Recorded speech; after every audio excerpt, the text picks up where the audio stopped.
Omigyanatimirandasya Yananjana Shalakaya Chakshuranitanjena Asmai Shri Gurve Shri Guru Vargandharva Govinda Gringadai Vande Prashadatoyesham Sarvaramba Shubhankara. So we are continuing with Shri Shri Prapanna-jivanamrtam. We have reached chapter 8, Karpanyam, surrender and humility, and we're coming to the end of the chapter. And we are hearing these verses pertaining to this particular mood of humility that comes out of the hearts of those who are steeped in prema, in divine love. That only comes from that condition, that particular, high exalted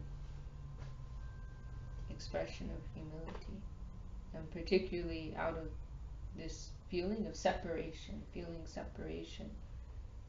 from the Lord, divine separation from the Lord. So we can just read this verse again. We finished with verse 24. Shri Krishna virahe asahayavat svanata karuna karshanam.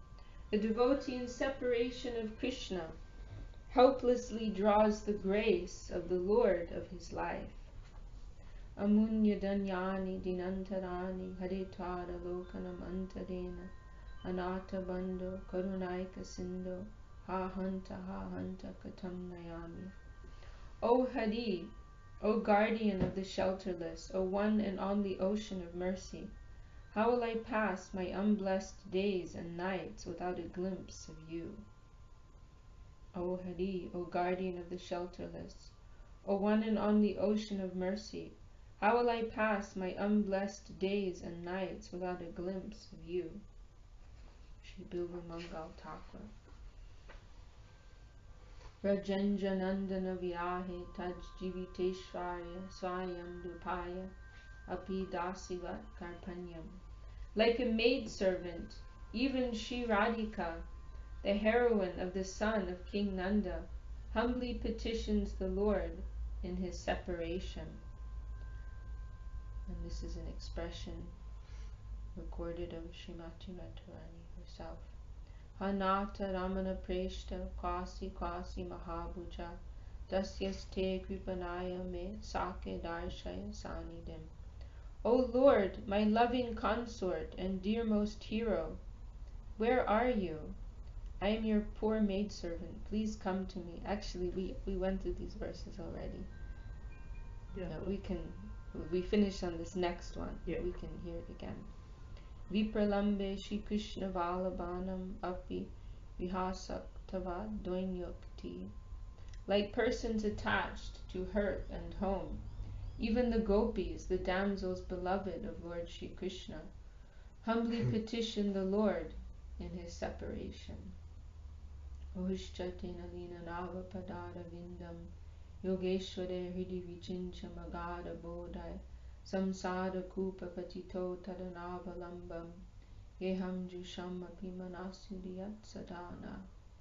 O lotus-naveled one, your lotus feet, eternally held as the object of meditation within the hearts of the greatest yogis of profound intellect, are the only resort for delivering those souls fallen into the well of material life. May those holy lotus feet graciously appear within the hearts of we ordinary household ladies, the Braja Gopis. Viraha katara bhakta atmanam atya sahayam manyate. There's some incredible fragrance. Is this the roses here? Yeah. It's like intoxicating. Yeah. It's so strong. I think it's that middle one. I think. Wow, it's coming. These are from the garden. Yeah, from our garden. Amazing. Wow. Viraha kataro bhakta atmanam atyasahayam manyate. A devotee afflicted in separation feels himself to be drastically helpless. Gato yamo gata yama gatam dinam ha hanta kim kadishyami napashami hare mukam. Spoken by Shankar. 3 hours have passed. 6 hours have passed. 9 hours have passed. A whole day has passed. Alas, alas, what shall I do? I could not catch a glimpse of the lotus face of Sri Hari. 3 hours have passed. 6 hours have passed. 9 hours have passed. A whole day has passed. Alas, alas, what shall I do? I could not catch a glimpse of the lotus face of Sri Hari. And it's so purifying to hear these things, because we're very happily spending day after day not thinking about Krishna. It's no problem for us. But these souls, one moment away from Krishna is unbearable. There are these wonderful expressions in Chaitanya Charitamrita, and maybe they're originally from Bhagavatam, I don't remember, but they're included in Chaitanya Charitamrita, where the Braja Gopis, they're denouncing the creator, they're denouncing Lord Brahma, because he's only given them 2 eyes, and not only that, but the eyes blink. So in that nanosecond of a blink, with only these 2 small eyes, they're feeling this frustration. It's obstructing. They're not seeing Krishna in that microsecond. So they're actually angry and cursing Lord Brahma. He doesn't know how to create.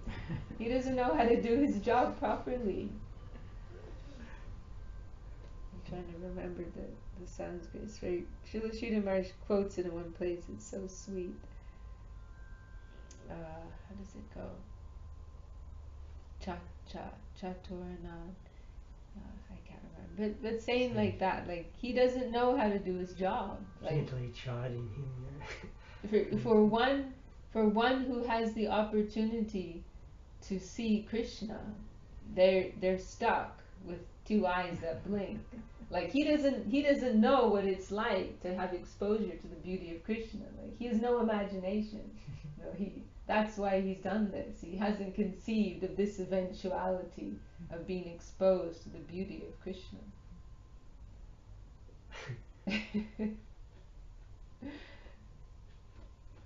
Like that's how they're living. 1 nanosecond is unbearable, being obstructed from the vision of Krishna's beautiful face.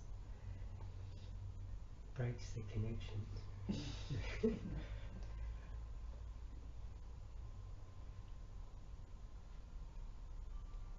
A devotee afflicted in separation feels himself to be drastically helpless. 3 hours have passed, 6 hours have passed, 9 hours have passed, a whole day has passed. Alas, alas, what shall I do? I could not catch a glimpse of the lotus face of Sri Hari.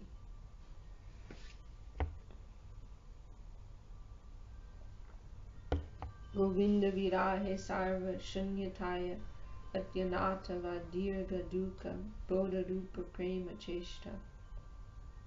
Because everything appears vacant in the separation of Sri Krishna, divine love's attempt becomes prolonged sorrow and desperate shelterlessness. Because everything appears vacant in the separation of Sri Krishna, divine love's attempt becomes prolonged sorrow and desperate shelterlessness. And this is the expression of Mahaprabhu. This is the 7th verse of the Shikshashtakam. Yugai, expressing this profound mood of separation. Yugai tam nimeshena chakshusha pravishayitam shunyayitam jagat sarvam govinda virahena me. Yugai tam nimeshena chakshusha pravishayitam shunyayitam jagat sarvam govinda virahena me. O Govinda, my every moment seems to be a great millennium. Tears flow from my eyes like torrents of rain, and the whole world seems empty in the absence of you. O Govinda, My every moment seems to be a great millennium. Tears flow from my eyes like torrents of rain, and the whole world seems empty in the absence of you.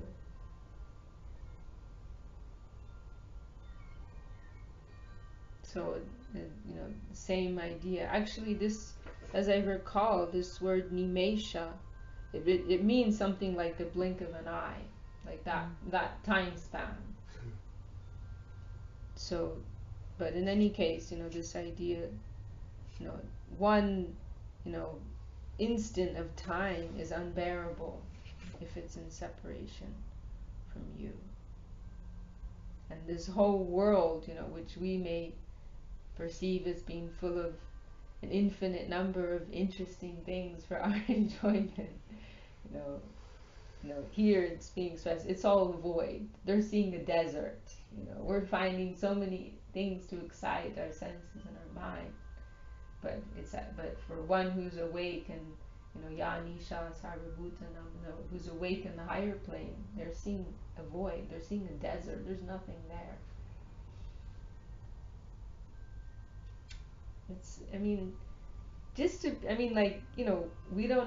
I don't have these feelings, but to be able to appreciate the feelings that others have, that's already very profound, just to be able to hear these expressions, even though, I can't relate to that. It's so purifying just to hear, to be exposed. It's so, it gives us some greater range of vision, like Srila Maharaj says very nicely in one place, Mahaprabhu, Sri Chaitanya Mahaprabhu, he has taught us what to beg for, what to pray for. We're being educated about the nature of our own heart. We're being educated about the nature of our own necessity. So it's like, oh, now I understand. This is the normal thing, and what I'm in now, what I'm feeling and going through now, that's abnormal. This is real life, So it's awakening our range of aspiration.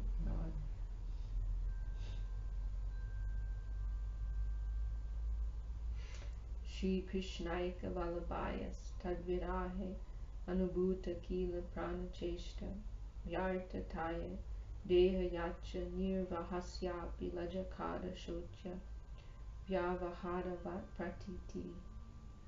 When, in his separation, Krishna's faithful sweetheart realizes her whole urge for living has been thwarted, even to maintain her body is felt to be a shamefully lamentable task. When, in his separation, Krishna's faithful sweetheart realizes her whole urge for living has been thwarted, even to maintain her body is felt to be a shamefully lamentable task. And this verse, this is an extraordinary verse. This is in Chaitanya Charitamrita. Actually, I'm not sure where it is originally. Maybe it's Bilva Mangal Thakur or something. Oh, well, it doesn't actually say here, so I don't know. But it's included in this section of Chaitanya Charitamrita, which is, practically the favorite section of Srila Gurudev. And it's dealing with this mood of separation. It's describing Mahaprabhu's mood of divine madness and separation in his final years. And it's the most extraordinary, text. And this verse is included in that expression, in that section, as describing the mood of Mahaprabhu. And Gurudev really liked this. Many times I heard him quote this verse. Shri Krishna Rupadi Nisevanam Vina Yartani Mehanya Kilendriyanyalam Prashana Shushkendana Parakanya Ho Vibarmi Vatani Katam Hata Chapa. Shri Krishna Nupadini Shevanam Vina Vyartani Me Hanya Kilendri Anyanam Pashana Shushkendana Parakanya Ho Vibarmi Vatani Katam Hatak Chapa. My dear companion, without the service of Shri Krishna's divine form, nature, and pastimes, all my senses have become senseless. Now, how will I be able to shamelessly bear the burden of these wood-like, stone-like senses? My dear companion, without the service of Shri Krishna's divine form, nature, and pastimes, all my senses have become senseless. Now, how will I be able to shamelessly bear the burden of these wood-like, stone-like senses? What is the use of these senses other than to engage with Krishna? There's a very beautiful verse, and Mahaprabhu paraphrases it in Chaitanya Charitamrita. I wish I could remember it right now. So beautiful, but saying it's when Mahaprabhu meets with Sanatana Goswami, and Mahaprabhu is saying, what is the purpose of my eyes other than to see the Vaishnava? What is the purpose of my tongue other than to glorify the Vaishnava? What is the use of my touch other than to embrace the Vaishnava? Like this, like my whole existence is for this. Without that, then there's no meaning to them actually.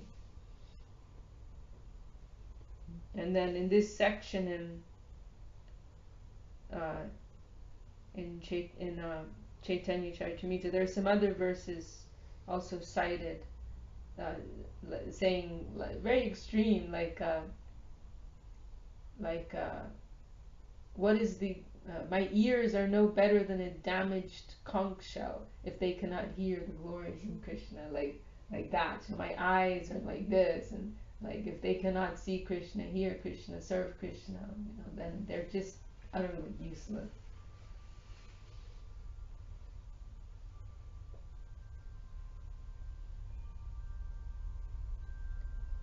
Ati vipralambe jivita pranayinya api nija damba matratdvena pratiyate.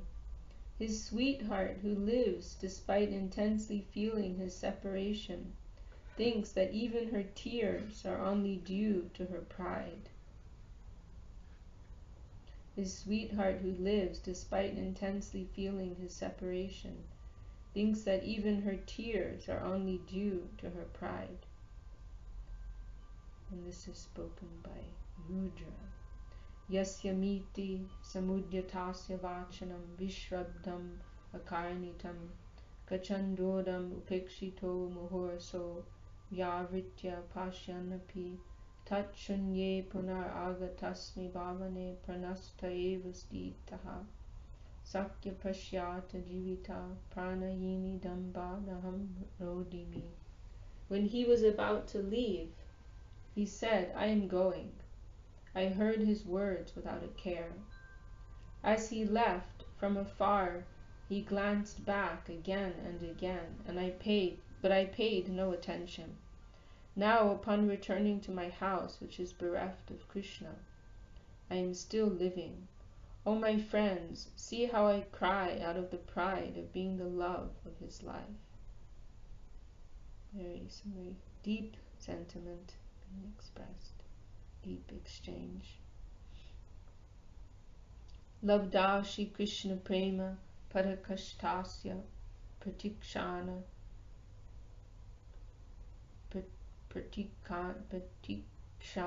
Vardamana Tad Asvadana Lolupataya Tad Apraptiva Pratiti Tatra Shri Krishna Prem Nastu Sarvocha Sobhagya Kada Padama Sudorlaba Pamartatvancha Suchitam. A person who has attained to the acme of love for Krishna appears as one bereft of that love due to the moment by moment growing insatiable desire to taste it. This indicates love for Krishna to be the bestower of the supreme fortune, and the most rarely attained goal of life. A person, so this is Srila Maharaj's own expression here, a person who has attained to the acme of love for Krishna appears as one bereft of that love, due to the moment by moment growing insatiable desire to taste it. This indicates love for Krishna to be the bestower of the supreme fortune and the most rarely attained goal of life.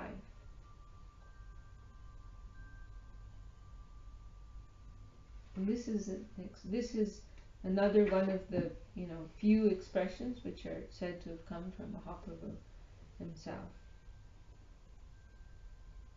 Na prema gandosti jarapi me hado gnandami sobhagya param prakashitam ramshi vilasyanana lokanam vina vibharmiyat prana patanga kanvita.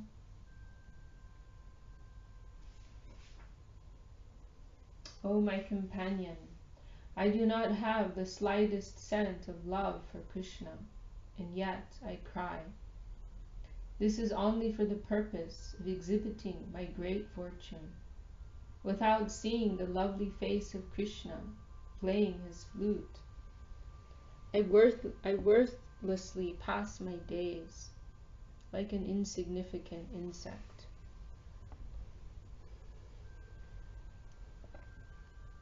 O my companion, I do not have the slightest scent of love for Krishna, and yet I cry.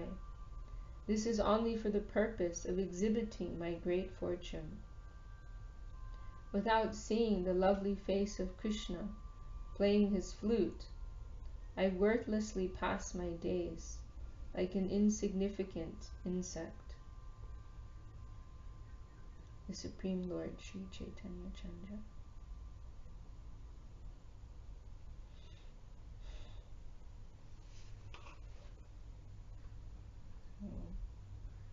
This verse, it's like setting the benchmark actually. Like one who has it, they will feel that they don't have it. Because that's the nature of the substance, as Srila Maharaj is saying. It increases this insatiable desire to taste it. So you always feel like you're not getting it. It's always extending before you. It's always increasing. So, the Lord himself, in the mood of a devotee is saying, I don't na prema gando, I don't have the scent of that thing. I don't have even the fragrance, I don't have a touch of that. And you see I'm crying here, showing all this emotion and it's just a show. I'm trying to impress people. You see me showing some exhibition of love. It's just a show to impress people. To that degree, one will be, questioning oneself. And then that last line, and that without Vibharmiya Prana Patanga Kanvrita, without seeing that lovely face of Krishna playing his flute, I'm just passing my days like an insect.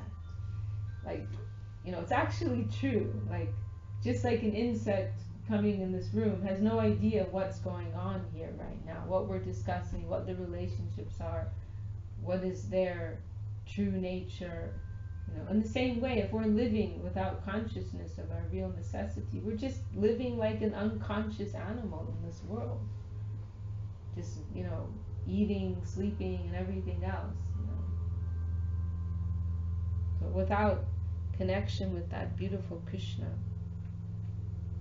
I'm just living like an insect, living in connection with this thing, that thing, this occurrence, that occurrence.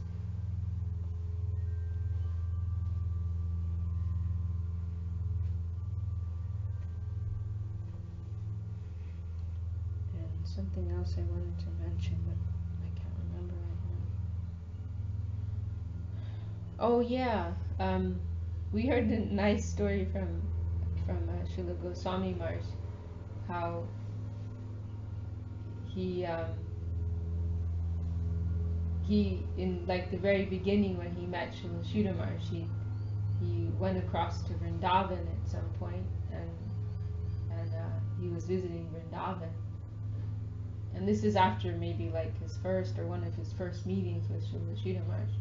And he was looking around Vrindavan, and there was one. He went to an evening arati in one temple. You know, there's so many temples. So he went to an evening arati in one temple, but he was struck because it was so short. I don't know, maybe it was 5 minutes or something. It was very short. And then afterwards, one of the servitors there said to him, "Oh, please join us in the morning we'll have a morning arati. You're welcome to come for that." And Goswami said, "Will the morning arati be a little longer than the evening arati?" And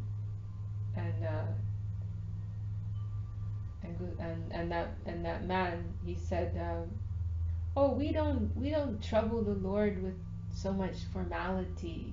We just worship Him with love. Pure love." And Goswami Maharaj he thought a minute, and Srila Sridhar Maharaj had been discussing this verse where Mahaprabhu himself is saying, "I don't have love." So he was thinking, like, this doesn't add up. How can this man here say that he's worshipping the Lord with pure love when even Mahaprabhu is saying he doesn't have love? So Goswami Maharaj thought about that, and then he said to that man, like, just straight up, But I heard that even Sri Chaitanya Mahaprabhu himself, he said that he didn't have real love. So how can any of us think that we have it and we can worship Krishna with that? And then that man, he said, "Oh, Mahaprabhu, that is the beginning stage." And Goswami Maharaj understood, like, these guys are bogus. Made a quick exit.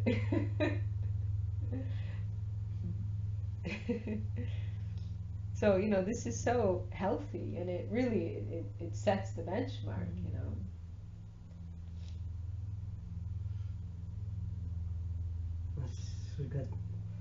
It's got that huge kind of humility in it. Yeah, exactly. Yeah. We should always, the healthy mood is that we need shelter and that we don't have it. We're aspiring for it, and our gurus have it. Yeah, I get the feeling that, like, a sort of, don't judge anything. How can you judge things or be critical or to get in that energy when you're here, like, I don't know, sort of, that seems to me that's there, it's like, just leave off all that, because it's, if you, that's just taking you away even from coming within Kuri of it.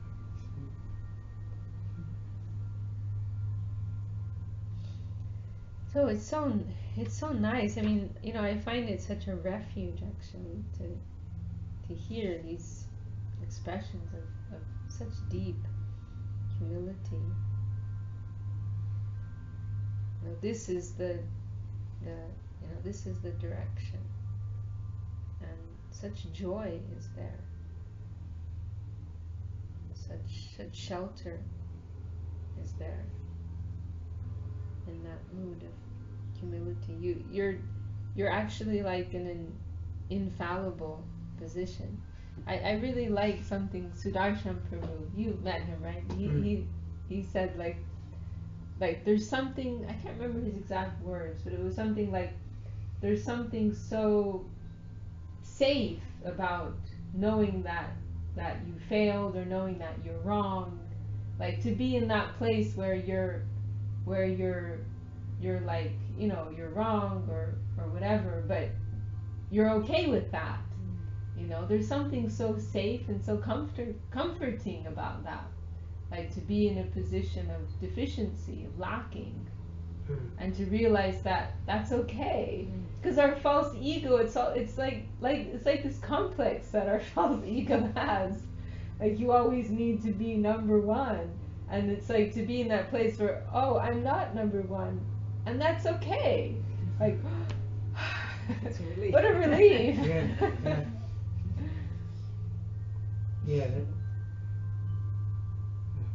I read the other day, I realised today that I don't know anything. What a relief. You know? Exactly, Yeah. really nice. I realized today I don't know anything. What a relief. It's something so comforting to be there. It's like you can't knock me. Nobody can knock That's right. me. I'm already down. Because that's what our false ego is doing. It's like we need to always assert ourselves. Mm. It's like a superiority complex. You've got this big chip on your shoulder. You need to always be proving yourself. You have this insecurity. But to feel like I'm already like on the ground, and I'm fine with that. I'm happy in that position. In this world we have that dynamic of we're trying to assert ourselves and others are trying to knock us down. But in the spiritual world it's the opposite. That we are all trying to, we have this self-effacing, they have this self-effacing nature where they're trying to put themselves down and everyone else is trying to lift them up. It's so, if you think about it, it actually works as a structure. It's a beautiful model.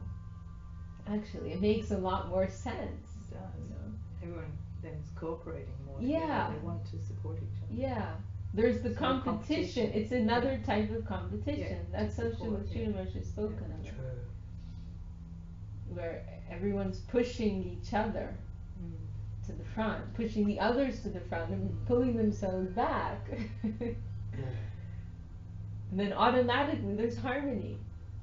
You don't need to try for harmony. It's just an automatic thing. In that spirit, it's automatic. Mm.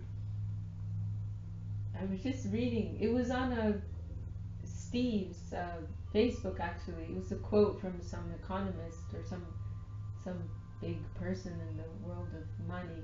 How the model of capitalism has utterly, what do they call it? It's an outdated, it's a failed ideology or something like that. Like seeing the results of that in the world today, economic inequality and so on and so forth, uneven distribution of wealth, and that's the result of capitalism. And then you see what's really, and this is so harmonizing actually, because one of the main points they make about the value of capitalism is that there's the competitive spirit, right? And how like if you impose like a communist or socialist thing, then where everyone's just being given the same amount, then the spirit of competition is killed, and that actually ruins society in a way, because like a healthy society, it needs some element of competition to thrive. So actually the concept of Krishna consciousness harmonizes all of these things, because you're maintaining that spirit of healthy competition, but it's not directed towards oneself. Yeah. It's directed towards others. So beautiful. Yeah. That's the only problem, when we direct, we make ourselves the center. That's where all the problems start. The Gandhiji, he was talking about like similar stuff, right? Unconditional equality, he called it. So, but it's sort of like this thing of equality, okay, but unconditional. It's kind of trying to take him to the same place with those words, I think. Sort of bringing like totally spiritual into the mundane, sort of, it's just, I don't know.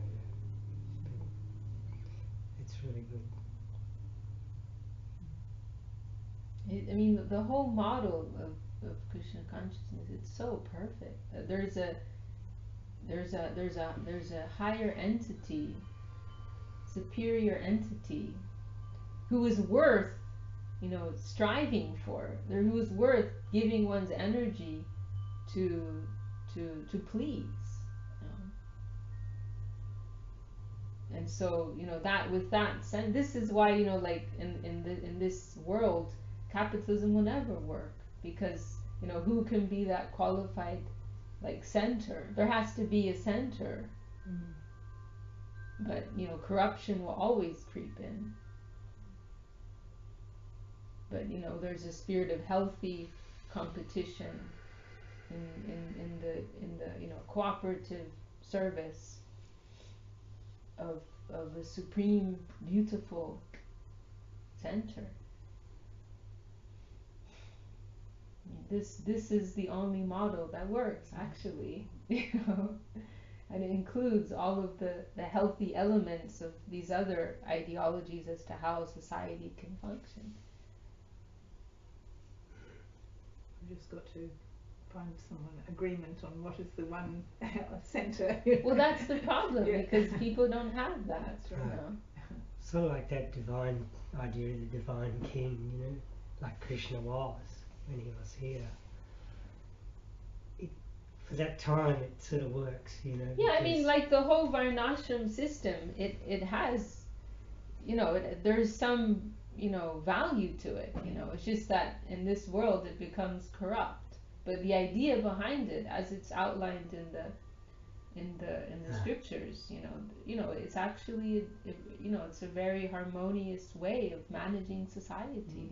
If it is followed in accordance to higher principles. But if it becomes a tool of corruption, then that's good. that's the thing. But what to do? This world is the hospital. It is a correctionary house. So corruption's always going to creep in, and all these things, and we cannot give our energy to try to make this world a perfect place, because by nature it's always going to be an imperfect place, and the souls who become perfect, they leave this world. As soon as someone reaches perfection, then they go, then they graduate. So all we can do is try to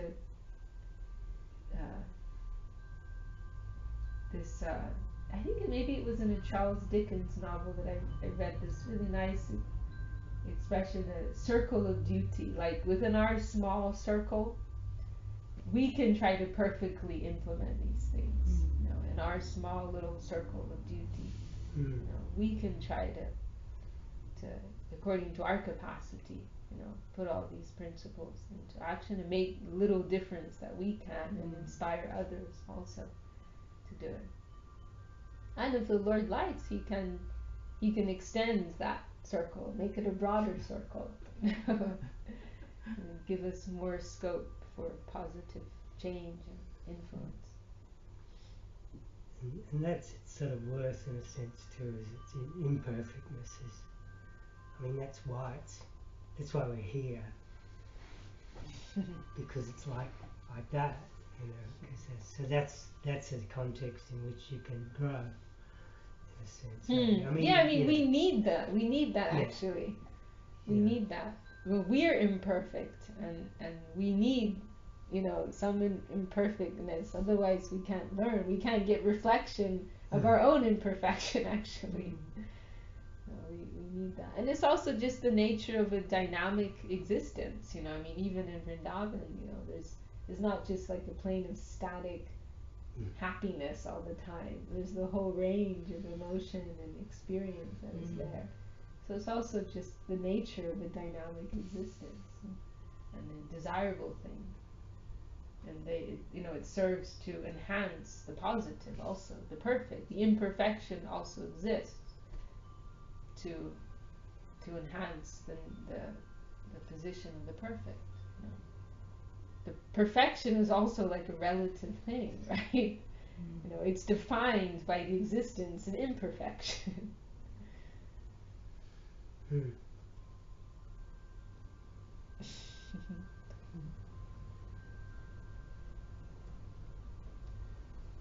Srila Bhaktivinoda Thakur, he uses this expression, Leela Pushti, how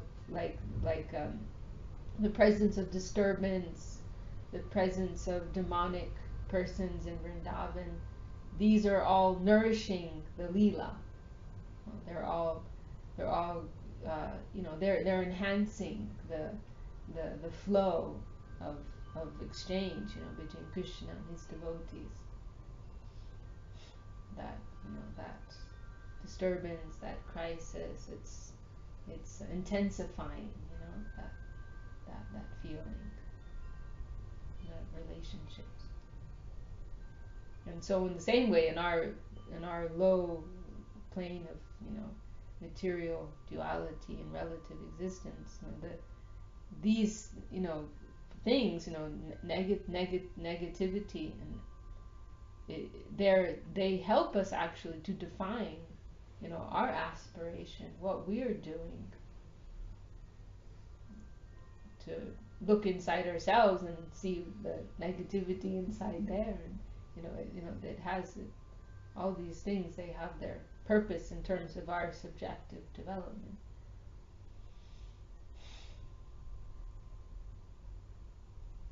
In a nutshell, everything's perfect. Yes. And every wave is favorable. It must be. That's right. It must be. Because it's all... From the highest absolute perspective. So we appreciate the absolute, we appreciate the relative. They both have their place. It's all Vishnu, as I say. What time is it now?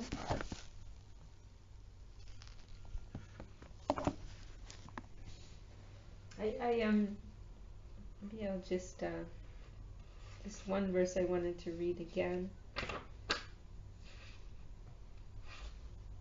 Srila Sridhar Maharaj discusses this verse in Sri Guru and His Grace.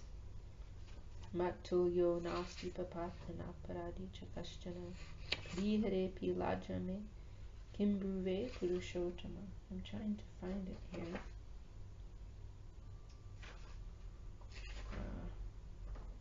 Maybe it was near the beginning. But he says, he's describing Sri Guru and His Grace. Srila Sridhar Maharaj is describing this mood of like utter destitution, like standing before the Lord in this mood of like, it's verse number 7. And this he's like, it's this expression of deep shame, like, which I find so wonderful, and like it's so, I find a refuge in this. And he says, like, I have nothing and I am nobody, and and I'm standing before you and asking you to give me your mercy. I'm ashamed, I'm shy to even ask that. But in Sri Guru and His Grace, there's this wonderful section. Srila Sridhar Maharaj is discussing this verse, and he says, normally persons, they offer you so many pure things. Let me find it actually right now. I can find it. I have it here. Normally persons offer you so many pure things like flowers. I published it on Instagram. But what about me? I have nothing to offer you except for my filthy self. Let me find it.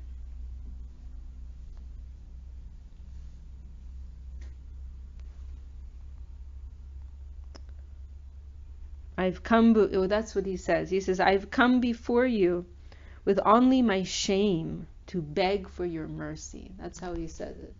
I have come before you with only my shame to beg for your mercy. Let me find it here.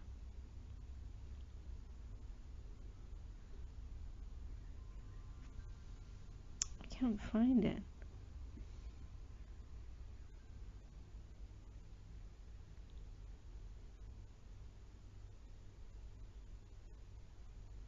Where is it? I can't find it. But he says like that, you know. I'll find it right here. Okay. It'd be quicker. I can just look it up.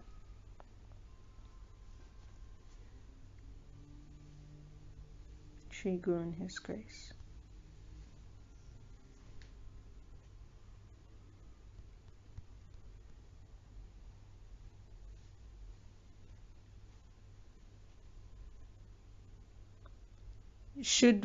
Should we be ashamed to express? This is another quote, Sri Guru and His Grace. It's just I'm searching for shame. Should we be ashamed to express our negative character? That's what I mean. It's like you feel some shyness about it. Like there's a taboo around it. But like it's actually there's such a relief to be able to do that. Should we be ashamed to express our negative character? Our negative development, which is the real wealth for a disciple. He's speaking about Kaviraj Goswami's expressions of humility. So because such a negative character is shown by him, we fall at his feet. Here it is. At present, we are disconnected. This is like towards the end of, right? I think it's the last chapter of Sri Guru and His Grace.